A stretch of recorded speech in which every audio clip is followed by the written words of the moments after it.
കണ്ടു കഴിഞ്ഞിട്ട് ഇതിന്റെ അവസാനം എനിക്ക് പറയാനുള്ള അഭിപ്രായം ഞാൻ പറയുന്നത് അത് ലാസ്റ്റ് ആണ് പറയുന്നത്. എല്ലാവരും ഒന്ന് കേട്ടു നോക്കണം. കുടുംബാംഗമായ ശ്രീ മഹേഷ് പണിക്കർ ഉണ്ട് നമ്മളോടൊപ്പം. ശബരിമലയിലെ പഞ്ചലോഹ വിഗ്രഹം നിർമ്മിച്ചിരിക്കുന്നത് തട്ടാവിള കുടുംബമാണ്. ശ്രീ മഹേഷ് പണിക്കർ, താങ്കൾ അന്ന് തന്നെ പറഞ്ഞു 2019 നവീകരണത്തിന് കൊണ്ടുപോയ പാളിയല്ല തിരികെ കൊണ്ടുവന്നിരിക്കുന്നത്. ചെമ്പിൽ തങ്കപ്പാളി ഒട്ടിച്ചിരിക്കുന്ന രീതിയിലായിരുന്നു വിജയ് മല്യ സ്പോൺസർ ചെയ്തതെങ്കിൽ അതല്ല ഉണ്ണികൃഷ്ണൻ പോറ്റി തിരികെ കൊണ്ടുവന്നിരിക്കുന്നത് എന്ന് താങ്കൾ നേരത്തെ പറഞ്ഞു. ഉണ്ണികൃഷ്ണൻ പോറ്റി കൊണ്ടുപോയത് ഈ തങ്കപ്പാളിയിൽ പൊതിഞ്ഞ ചെമ്പിൽ തങ്കപ്പാളി ഒട്ടിച്ച പാളിയാണ് എന്ന് താങ്കൾക്ക് ഉറപ്പുണ്ടോ? അത് തന്നെ ഇവിടെ സംശയത്തിൽ നിൽക്കുകയാണല്ലോ. അതിനകത്ത് ഒരു വലിയ കാര്യമാണ്. ഇദ്ദേഹം ആദ്യം ചെയ്ത ഒരു ഡോറാണ്. അതായത് ഒരു ഡോറ് ചെയ്യാനുള്ള പെർമിഷൻ എടുത്തുകൊണ്ട് ഒരു ഡോർ അയാൾ ചെയ്തുകൊണ്ട് വന്നിട്ട് നമ്മുടെ ജയറാം കഴിഞ്ഞ ദിവസമൊക്കെ നമ്മൾ വിഷ്വൽസിൽ കണ്ടു. നമ്മുടെ ജയറാമൊക്കെ ഒരു ടെമ്പോയുടെ ബാക്കിൽ ഒരു മഞ്ഞ ഷർട്ടൊക്കെ ഇട്ട് ഈ ഡോറും കൊണ്ട് വരുന്നുണ്ട്. കുറേ അമ്പലങ്ങളിലൊക്കെ സ്വീകരണം സ്വീകരിച്ചിട്ടാണ് ഇത് വരുന്നത്. ആ ഡോറ് കൊണ്ട് ഫിറ്റ് ചെയ്യുന്നത് 2019 മാർച്ച് മാസമാണ്. മാർച്ച് മാസം 2019 മാർച്ച് മാസം 11-ാം തീയതി ശബരിമല തന്ത്രി ആ ഡോറ് പരിശോധിക്കുന്ന ചിത്രമാണിത്. ഞാൻ ഈ മലയാള മനോരമ പത്രത്തിൽ ഇന്നത്തെ മനോരമയുടെ ഫ്രണ്ടിലുള്ള പേജാണ്. അപ്പം അന്നത്തെ വന്ന വാർത്തയാണ് അവർ ഇത് ചെയ്തിരിക്കുകയാണ്. അതായത് 2019 മാർച്ച് മാസം നല്ല തങ്ക കളറിൽ തന്നെയാണ് ധാരപാലയിൽ നിൽക്കുന്നത്, തങ്ക കളറിൽ തന്നെയാണ് ആ ഡോറ് നിൽക്കുന്നത്. അദ്ദേഹം ഡോറ് കൊണ്ടുവന്ന് ഇത് കഴിഞ്ഞിട്ട് 4 മാസം കഴിഞ്ഞിട്ടാണ്. അപ്പം ഇത് കാണുമ്പോഴാണ് അവരെ കൊള്ളയ്ക്ക് മുതൽ അവിടെ സെറ്റ് ചെയ്തത്. 2011 മാർച്ച് മാസം ഇദ്ദേഹം ഉണ്ട്, ഇവരെല്ലാം അവിടെ ഉണ്ട്. അപ്പം അന്നൊരു കേടുമില്ലാതെ നല്ല മഞ്ഞ കളറിൽ ഇവർ കൊണ്ടുവന്ന പോലെ തന്നെ പ്രശോഭിച്ച് നിൽക്കുന്ന ധാരപാല വിഗ്രഹം മഞ്ഞ കളറാണ്, സ്വർണത്തിന്റെ നിറമാണ്, തിളങ്ങി നിൽക്കുവാണ്. ആ സാധനം ഒരു ജൂൺ 6 ആയപ്പോഴത്തേക്ക് ദേവസ്വം ബോർഡ് ഓർഡർ ഇറക്കി കഴിഞ്ഞു. ഈ സാധനം കേടാണ്, ഇത് പുതിയതായിട്ട് സ്വർണം പൂശണം, ചെമ്പാണ് പൂശണമെന്ന്. ഇവിടെ വളരെ വ്യക്തമായിട്ട് 2019 മാർച്ച് മാസം 11-ാം തീയതി ഇദ്ദേഹം പരിശോധിക്കുന്ന ചിത്രം, മലയാള മനോരമയുടെ ഫ്രണ്ട് പേജിൽ വന്ന ചിത്രം, എല്ലാം കണ്ടതാണ്. ബാക്കി ചിത്രങ്ങളും ബാക്കി ഇതൊക്കെ എല്ലാ ആൾക്കാരുടെയും കാണും. അപ്പം അത് അങ്ങനെയുള്ളൊരു സംഭവം ചെമ്പായിട്ടൊരു ഓർഡർ ഇറക്കിയെങ്കിൽ പിന്നെ നമ്മൾ എന്ത് പറയാനോ? ഒന്നും പറയാനില്ല. ഇതിന് ചെമ്പാണെന്നോ ഇരുമ്പാന്ന് പറയാത്ത ഭാഗ്യം, എന്തോ അയ്യപ്പൻ്റെ ഭാഗ്യം കൊണ്ട് ഇരുമ്പാന്ന് പറയാത്ത, അല്ല ഇനി അങ്ങനെയും പറഞ്ഞാൽ.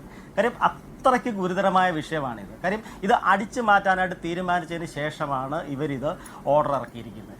അതിനുശേഷമാണ് ഇത് കൊണ്ടുപോയിരിക്കുന്നത്. അദ്ദേഹം എന്തായാലും ഒരു കാര്യം കൂടെ ഞാൻ ഉറപ്പായിട്ട് പറയാം.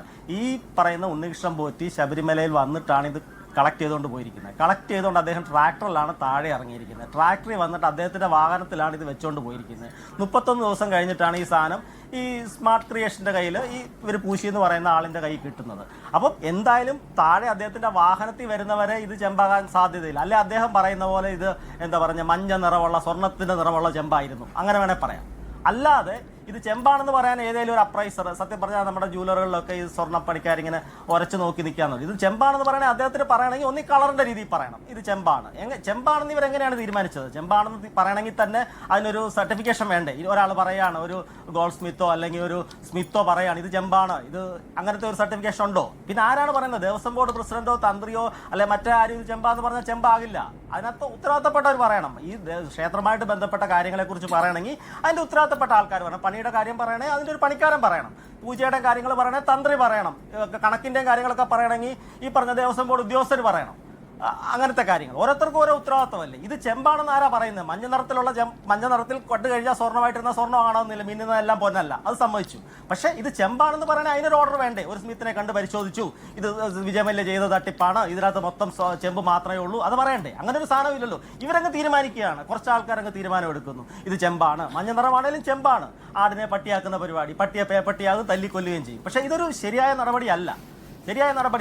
ഇത് ഇത്ര വ്യക്തമായിട്ടുള്ളൊരു കാര്യത്തിന് ഇപ്പോഴും തർക്കം നിൽക്കുന്നത് വിജയമല്യ ചെയ്തതിനകത്ത് പ്രശ്നമുണ്ടോ? അതിനകത്ത് എന്തു ആയിക്കോട്ടെ, അത് മഞ്ഞ നിറത്തിലുള്ള ഒരു സാധനം. എങ്ങനെയാണ് ക്ഷേത്ര പരിസരത്ത് നിന്ന് പുറത്തേക്ക് കൊണ്ടുപോകാൻ കഴിയുക എന്നതും ഒരു ചോദ്യമല്ലേ?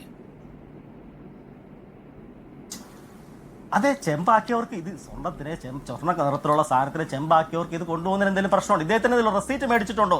നമ്മളിപ്പോൾ സാധാരണ എന്തെങ്കിലും ഒരു കാർ വർക്ക്ഷോപ്പിൽ കൊടുത്താൽ പോലും നമുക്കൊരു ടോക്കൺ നമ്മുടെ കാർ അങ്ങോട്ട് കൊടുത്തിരിക്കുന്നു, അല്ല ഒരു റെസീറ്റ് വേണ്ടേ? തിരിച്ച് ഇത്രയും കോടിക്കണക്ക് വിലയുള്ള സാധനം ഇദ്ദേഹത്തിന് കൊടുത്ത് വിട്ടു എന്ന് വിചാരിക്കുക. കൊടുത്ത് വിട്ടെങ്കിൽ തന്നെ ഞാൻ ഈ സാധനം കൊണ്ട് ഈ പോകുന്ന വഴി ഇയാളെ ആരെങ്കിലും കൊള്ള മുതൽ ഇത് മോട്ടിച്ചുകൊണ്ട് പോയിരുന്നല്ലോ. അല്ല എന്ത് ചെയ്താന്? അതേ കൈമലത്തിയാണ്, ദേവസ്വം ബോർഡും കൈമലത്തി, എന്ത് ചെയ്യാനാ? എന്തോ ഉത്തരവാദിത്തം? ഇതേടെ കൊടുത്തെന്ന് എന്തോ തെളിവ്? ഇതിപ്പോ ഇദ്ദേഹം ഇതിനെക്കാട്ടിലും വലിയ വിലയും വലിയ കാശും ഒക്കെ കിട്ടുന്ന വലിയ പേരും പെരുമയൊക്കെ പല പല ആൾക്കാരെ കൊണ്ടുവന്ന് പ്രദർശിപ്പിച്ച് ഇതിനകത്ത് ഒരു വലിയ സാധനം ഉള്ളതുകൊണ്ടാണ് പുള്ളി തിരിച്ചു കൊണ്ടുവന്നത്. കാര്യം തിരിച്ചു കൊണ്ടുവരേണ്ടതാണല്ലോ പുള്ളിയുടെ ആവശ്യം, വേറൊരു സാധനമാണേലും. ഇന്നത്തെ സ്വർണ്ണമല്ല പുള്ളിയുടെ ഉദ്ദേശം. അല്ലെങ്കിൽ ഇത് പോകുന്ന വഴി ആരെങ്കിലും തട്ടിക്കൊണ്ട് പോയി, അല്ലെ കാട്ടി ആന വന്ന് ആക്രമിച്ചു, ആന ചവിട്ടിക്കൊണ്ട് പോയി, അല്ലെ പുലി എടുത്തുകൊണ്ട് പോയെന്ന് പറഞ്ഞാൽ ആരെന്ത് ചെയ്യാൻ പറ്റും? ഇദ്ദേഹത്തിന് കൊടുത്തു വിടുമ്പോൾ അതിനൊരു റെസീറ്റ് ദിവസം കൂടി വേണ്ടേ? ഈ പറഞ്ഞ ബോർഡ് ഉദ്യോഗസ്ഥർ ശരി ഇവർ പറഞ്ഞ പ്രോട്ടോകോൾ തെറ്റിച്ചൊക്കെ കൊടുത്തു വിട്ടു എന്ന് വിചാരിക്കുക. അങ്ങനെയാണെങ്കിൽ തന്നെ ഒരു റെസീറ്റ് ആണ്, ഇത്ര വിലയുള്ള സാധനം ഞാൻ കൈപ്പറ്റിയിരിക്കുന്നു, ഇത്ര ദിവസങ്ങളിൽ തിരിച്ചു കൊണ്ടുവരാം എന്ന് പറഞ്ഞ് എഴുതിയ സാധനം ഇവരുടെ വേണ്ടേ? അദ്ദേഹത്തിന് ഓർഡർ അടിച്ചു കൊടുത്തു, ഇത് ചെമ്പാണ് സ്വർണ്ണമല്ല, ധൈര്യമായിട്ട് കൊണ്ടുപോകണം മോനെ എന്ന് പറഞ്ഞ് അദ്ദേഹത്തിനെ കൊടുത്തു. തിരിച്ചു ഇവരൊന്നും മേടിച്ചു വെക്കണ്ടേ? ഇതൊക്കെ ഞാൻ പറഞ്ഞല്ലോ ഇതിനകത്ത് ഗുരുതരമായ വീഴ്ചകളുണ്ട്. പക്ഷേ അപ്പൊ ഇപ്പൊ എല്ലാരും ചർച്ച ചെയ്തുകൊണ്ടിരിക്കുന്ന കാര്യം എന്ന് പറയുന്നത് ഈ ശബരിമലയിലെ സ്വർണത്തിന്റെ കാര്യങ്ങളാണ് ചർച്ച ചെയ്യുന്നത്. അതായത് ശബരിമലയില് ദ്വാരപാല ശില്പത്തിൽ സ്വർണം പൂശിയിട്ടുണ്ടോ, സ്വർണം ഉണ്ടായിരുന്നോ, അങ്ങനെയുള്ള കാര്യങ്ങൾ ചർച്ച ചെയ്യുമ്പോഴത്തേന് ഇപ്പൊ ഈ അടുത്തിടെ വാർത്തകളിലും മറ്റും വന്നുകൊണ്ടിരുന്ന കുറച്ച് കാര്യങ്ങൾ ഞാൻ പറയാം. അതായത് 1999 ശബരിമലയില് വിജയ് മല്ലിക എന്ന് പറയുന്ന വ്യക്തി ശബരിമലയില് സ്വർണം കൊണ്ടുവരുന്നതും ശബരിമലയിൽ ചെമ്പ് കൊണ്ടുവരുന്നത് അങ്ങനത്തെ കാര്യങ്ങളായിട്ട് അവർ മുന്നോട്ട് വന്നത്. അങ്ങനെ 1999 ശബരിമലയില് ദ്വാരപാല ശില്പങ്ങളിൽ സ്വർണം പതിച്ചിട്ടുണ്ടെന്നും സ്വർണ്ണപാണികൾ വെച്ചാണ് അത് പൂർത്തീകരിച്ചിട്ടുള്ളതെന്നും മറ്റുമായിട്ട് പറയുന്നുണ്ട്. അതിനകത്ത് ഒരുപാട് ഫോട്ടോയും കാര്യങ്ങളും അവരുടെ കൂടെ അന്ന് ജോലിയിലുണ്ടായിരുന്ന ആൾക്കാരും പിന്നെ അവരുടെ ഫോട്ടോസും കാര്യങ്ങളും എല്ലാം പുറത്തു വന്നത് വാർത്തകളിലും മറ്റും മാതൃഭൂമിയിലും എല്ലാം വന്നിട്ടുള്ളതാണ്. അതെല്ലാവരും കണ്ടിട്ടുള്ള കാര്യങ്ങളാണ്. അപ്പം അതിന്റെ ഫോട്ടോയും കാര്യങ്ങളും എല്ലാം പുറത്തു വിട്ടു. ഈ പറയുന്ന ഉണ്ണികൃഷ്ണൻ പോറ്റി എന്ന് പറയുന്ന അയാള് പറയുന്നത് അയാൾക്ക് കിട്ടിയത് സ്വർണ്ണപാളി അല്ല എന്നല്ല പറയുന്നത്. അയാളുടെ പേപ്പറിനകത്ത് ഉണ്ടായിരുന്നത് ചെമ്പ് പാളി എന്നാണ് അയാൾക്ക് കിട്ടിയിരിക്കുന്ന പേപ്പറിനകത്ത് ഉണ്ടായിരുന്നത് എന്നാണ് പറഞ്ഞിട്ടുള്ളത്. ഈ പറയുന്ന ഇപ്പോഴത്തെ കാര്യം മാത്രമല്ല നമ്മൾ അന്വേഷിക്കുന്നത്. 1999 ഈ പറയുന്ന മല്ലിക അതിനകത്ത് വിജയ് മല്യ, അതായത് അദ്ദേഹം ശബരിമലയിൽ സ്വർണം ഇത് കാര്യങ്ങളും ചെയ്തു കഴിഞ്ഞിട്ട് ഈ പറയുന്ന അത് കഴിഞ്ഞിട്ട് ഇത്രയും നാളായിട്ട് ആരൊക്കെ ആദ്യം തൊട്ട് അന്വേഷിക്കണം. 1999 അവര് വെച്ച് കഴിഞ്ഞിട്ടുള്ള സമയം തൊട്ട് അന്വേഷിക്കണം. എന്നാണല്ലോ അതിനുള്ള തെളിവും കാര്യങ്ങളും ശബരിമലയിൽ കാണുമല്ലോ. അപ്പം അവിടെ തൊട്ട് അന്വേഷിക്കുമ്പോൾ 1909 ശേഷം ഇത്രയും നാളായിട്ടും അത് ആരൊക്കെ ഉപയോഗിച്ചു, അതായത് ആരൊക്കെ അഴിച്ചു മാറ്റിയിട്ടുണ്ട്, അങ്ങനെ അറിയാൻ പറ്റുമല്ലോ. അതായത് പുറത്തുനിന്ന് ഇപ്പോൾ ഒരാൾ സ്വപ്നം കണ്ടെന്നും പറഞ്ഞ് എനിക്ക് നാളെ വന്ന് ശബരിമലയിലെ കാര്യങ്ങൾ അഴിച്ചെടുത്തോണ്ട് പോകാമെന്ന് പറയാൻ പറ്റത്തില്ല. കാരണം ഈ പറയുന്ന ഇന്ത്യയിലെ തന്നെ ഏറ്റവും വലിയ അമ്പലങ്ങളിൽപ്പെട്ട ഒരു അമ്പലമാണ് ശബരിമല. കാരണം എന്റെ വീടിന്റെ അടുത്താണ് ശബരിമല അമ്പലം വരുന്നത്. അപ്പം അവിടെ ഏതൊക്കെ സംസ്ഥാനങ്ങളിൽ നിന്ന് ആൾക്കാർ വരും, തമിഴ്നാട്, ആന്ധ്ര, കർണാടക, അങ്ങനെ പല സംസ്ഥാനങ്ങളിലും ആൾക്കാർ ശബരിമല ഭക്തിയുടെ ഇതായിട്ട് വരുന്നതാണ്. അപ്പൊ അത്രയും ആൾക്കാർ വരുന്ന ഭക്തി കേന്ദ്രമായിട്ടുള്ള ശബരിമലയിലെ ഈ ദ്വാരപാല ശില്പം, അതായത് ഈ വിഗ്രഹത്തിന്റെ അമ്പലത്തിന്റെ മുന്നിലുള്ള ആ ശില്പത്തിനകത്ത് പതിച്ചേക്കുന്ന സ്വർണം എവിടെ പോയി? അതിനകത്ത് ഈ പറയുന്ന കുറച്ചു മുന്നേ അതായത് 2019 ഇത് പുതുക്കി പണിഞ്ഞ കാര്യങ്ങളും പറയുന്നുണ്ട്.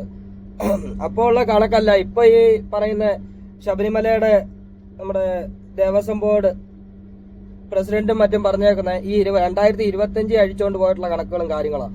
പിന്നെ പറയാനുള്ളത് ഈ ശബരിമലയെ സംബന്ധിച്ച് പറയുമ്പം ഏറ്റവും കൂടുതൽ ആൾക്കാർ വരുന്ന ഒരു അമ്പലമായതുകൊണ്ട് തന്നെ ഈ ഇന്ത്യയിൽ തന്നെ ഇല്ലെങ്കിൽ മൊത്തം നാട്ടിലും അതായത് ഏതൊരു സംസ്ഥാനത്താണെങ്കിലും ഏതൊരു രാജ്യത്താണെങ്കിലും ഈ മതങ്ങളുടെയും മറ്റ് കാര്യങ്ങളുടെ പേര് പറഞ്ഞു, അതായത് മതത്തിന്റെയും മതസംബന്ധമായിട്ടുള്ള കാര്യങ്ങൾ പറഞ്ഞ് ഒരുപാട് തട്ടിപ്പും ഒരുപാട് പണപ്പിരിവുകളും മറ്റും നടക്കുന്നുണ്ട്.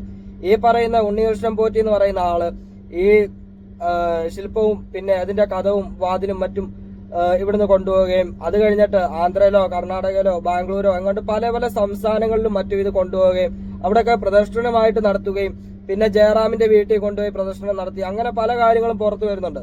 ഇതിനകത്ത് ജയറാം തന്നെ പറഞ്ഞിട്ടുണ്ട് ഈ പറയുന്ന ഉണ്ണികൃഷ്ണൻ പോറ്റി അദ്ദേഹത്തെ അങ്ങോട്ട് വിളിച്ചിട്ട് ഇതിന്റെ കാര്യങ്ങളെല്ലാം കഴിഞ്ഞു, അത് കഴിഞ്ഞിട്ട് ഞാനിത് തിരിച്ച് ശബരിമലയിലോട്ട് കൊണ്ടുപോവുകയാണ്, ഇതിന്റെ പൂജ നടത്താൻ വരുന്നുണ്ടോ എന്ന് ചോദിച്ചിട്ടാണ് വിളിച്ചേക്കുന്നത്. മനസ്സിലായില്ലേ? അതായത് അങ്ങോട്ട് വിളിച്ച് പണക്കാരായിട്ടുള്ള ആൾക്കാരെ അങ്ങോട്ട് വിളിച്ചും മറ്റും വിശ്വാസത്തിന്റെ പേരും പറഞ്ഞ് എത്ര ലക്ഷം രൂപ എത്ര രൂപ വീതം എത്ര ആൾക്കാരുടെ കയ്യിൽ നിന്ന് ഇയാൾ വാങ്ങിച്ചിട്ടുണ്ട് എന്നുള്ളതെല്ലാം പുറത്തു വരണം. പിന്നെ ഇപ്പൊ ഈ ദ്വാരപാല ശില്പം ഉണ്ടെന്ന് പറയുന്നു. എന്നാൽ ഇപ്പൊ ഉണ്ടായിരുന്നത് ഈ 1999 ഈ വിജയ് മല്ലിക അദ്ദേഹം പൂർത്തീകരിച്ച അത് തന്നെ ആണോ, അതായത് പഴയത് തന്നെ ആണോ അവിടെ ഇരിക്കുന്നത് എന്നെല്ലാം ഉറപ്പുവരുത്തണം. 1999 ഉണ്ടായിരുന്ന സംഭവം തന്നെയാണോ ഇപ്പൊ 2025 ആയപ്പോഴും അതേ തൂക്കമാണോ, ഇത് ആരൊക്കെ കൊണ്ടുപോയി എന്നുള്ള കാര്യങ്ങളെല്ലാം പുറത്തു വിടണം. ഇത് പുറത്തു വിടേണ്ട ദേവസ്വം വകുപ്പിന്റെ മന്ത്രിയും മറ്റു കാര്യങ്ങളുമാണ്. ഇപ്പൊ ആരാ ഭരിക്കുന്നത്? നേരത്തെ ഉമ്മൻചാണ്ടി സർക്കാരായിരുന്നു, ഇല്ലെങ്കിൽ UDF-ന്റെ സർക്കാരായിരുന്നു, ഇപ്പൊ LDF-ന്റെ സർക്കാരാ. ഇത് ഒരു പാർട്ടി സംബന്ധമായിട്ടുള്ള കാര്യങ്ങളല്ല. കാരണം ഇത് പൊതുജനങ്ങൾക്ക് അറിയേണ്ട കാര്യങ്ങളാണ്. അതല്ലാതെ ഇതൊരു പാർട്ടിയുടെ ഒരു സമുദായത്തിന്റെ മാത്രമായിട്ടില്ല. കാരണം ഒരു ഉദാഹരണം പറയുവാണെങ്കിൽ ഇപ്പൊ ശബരിമല വരുന്ന ആൾക്കാര് എരുമേലി വന്ന് വാവരുവള്ളി കയറിയിട്ട് വരുന്ന ആൾക്കാരുണ്ട്. ഈ പറയുന്ന ഒരു 50% ആൾക്കാരും എരുമേലി വന്ന് വാവരുവള്ളി കയറി അതിന്റെ ചുറ്റും ദർശനമൊക്കെ നടത്തി അത് കഴിഞ്ഞിട്ടാണ് ശബരിമലയിലോട്ട് പോകുന്നത്. അതേസമയത്ത് ശബരിമല ദർശനം കഴിഞ്ഞ് തിരിച്ചു വന്ന് വാവരുവള്ളി കയറുന്ന ആൾക്കാരും ഉണ്ട്. മനസ്സിലായില്ലേ? അപ്പൊ എല്ലാ സമൂഹത്തിലും പെട്ട ആൾക്കാർക്ക് അറിയാൻ താല്പര്യവും മറ്റുമുള്ള കാര്യമാണിത്. നേരത്തെ അതിനകത്ത് ഇല്ലാത്ത സ്വർണം ഉണ്ടായിരുന്നു. അത് കഴിഞ്ഞിട്ട് ഇപ്പൊ കൊണ്ടുപോയപ്പോഴത്തേന് സ്വർണം ഇല്ല എങ്കിൽ ആ സ്വർണം എവിടെ പോയി? ഇനി പഴയതല്ല പുതിയതാണെങ്കിൽ ഈ പഴയ ചെമ്പും ഈ സ്വർണവും, അതായത് ശബരിമലയിലെ ആ വിഗ്രഹത്തിന്റെ ആണെങ്കിലും കഥവിന്റെ ആണെങ്കിലും അതൊക്കെ എവിടെ പോയി? അത് അന്വേഷിക്കണം. അത് നല്ലപോലെ നല്ല രീതിക്ക്, അതായത് ഏറ്റവും നല്ല ഏജൻസി ഏതാണോ ഇപ്പൊ കേരളത്തിൽ കേന്ദ്ര സർക്കാരിന്റെ ആണെങ്കിൽ കേരള സർക്കാർ മുഖേന അത് മുന്നോട്ട് കൊണ്ടുവരണം. കാരണം ഇത്രയും അത് ദൈവത്തിന്റെ ഇതിലായിട്ടുള്ള കാര്യങ്ങളാകുമ്പോൾ അതിന് നമ്മൾ ഇടുന്ന വിലയല്ല. അതൊക്കെ എന്ന് വെച്ചാൽ ഒരു മൂല്യമായ വിലയുണ്ട്. അത് ഓരോരുത്തരുടെയും മനസ്സിലുള്ള ഒരു വിലയുണ്ട്. അതാണ് ഇപ്പൊ 1 കോടി രൂപ ആണ് അതിന്റെ വില എന്ന് പറയുന്നു. ചിലപ്പോ അതിന് 2 കോടി രൂപ 3 കോടി രൂപ കൊടുത്ത് വാങ്ങാൻ ആൾക്കാർ കാണും. അതുപോലാണ്. അതായത് ഈ സാധനങ്ങൾ വേറെ ആർക്കെങ്കിലും ഇദ്ദേഹം മറിച്ച് വിറ്റിട്ടുണ്ടോ? ഇത് പുതിയതാണ്. ഇപ്പം ഈ പറയുന്ന പഴയതിന് ഇപ്പം 3 കോടി രൂപയ്ക്ക് വിറ്റു, അത് കഴിഞ്ഞിട്ട് 1 കോടി രൂപ ആകത്തുള്ളൂ. ഇത് പുതിയതായിട്ട് ഉണ്ടാക്കാൻ പറ്റത്തുള്ളെങ്കിൽ അങ്ങനെ ചെയ്തുകൂടെ? അതാ പറഞ്ഞത്. അപ്പൊ ഇതിന് കാര്യമായിട്ട് ഇതിന്റെ മൊത്ത കാര്യങ്ങളും ആദ്യം തൊട്ടുള്ള അവസാനം വരെയുള്ള കാര്യങ്ങൾ അന്വേഷിച്ച് പൂർണ്ണമായ റിപ്പോർട്ടുകൾ എത്രയും പെട്ടെന്ന് ജനങ്ങൾക്ക് ഇട്ടുകൊടുക്കണം. പിന്നെ ഇപ്പം ഈ പറയുന്ന ഓരോരുത്തർ CPM-ന്റെ ഒക്കെ ആൾക്കാർ പ്രതികരിക്കുന്നുണ്ട്. അതായത് ഞാൻ ഒരു കാര്യം കാണിക്കാം. ഇത് കണ്ടോ? ഇതിനകത്ത് കാണിക്കുന്നതെന്ന് വെച്ചാൽ 2019 ഞാൻ വായിച്ചുതരാം. അതായത് 2019 കൈമാറിയത് സ്വർണം പൂശിയ ചെമ്പ് പാളിയാകാം. എന്റെ കാലത്ത് അയ്യപ്പന്റെ ഒരു തേടി പൊന്നും പോയിട്ടില്ലെന്ന്. അതേസമയത്ത് ഈ 2019 2025 ഇത് കൊണ്ടുവന്ന ഒരാളാണ്. അപ്പൊ അയാളുടെ കാര്യങ്ങൾ അന്വേഷിക്കണ്ടേ? അപ്പൊ ഇതിന് പൂർണ്ണമായ കാര്യങ്ങൾ അന്വേഷിച്ചും മറ്റും ഇത് പുറത്തു വരണം. അതാണ് വേണ്ടത്. പിന്നെ ഞാൻ ആദ്യമായിട്ടൊരു വീഡിയോ ചെയ്യുകയാണ്. കാണുന്നവർ സപ്പോർട്ട് ചെയ്യുകയും സബ്സ്ക്രൈബ് ചെയ്യുകയും കാര്യങ്ങളും ചെയ്യുക.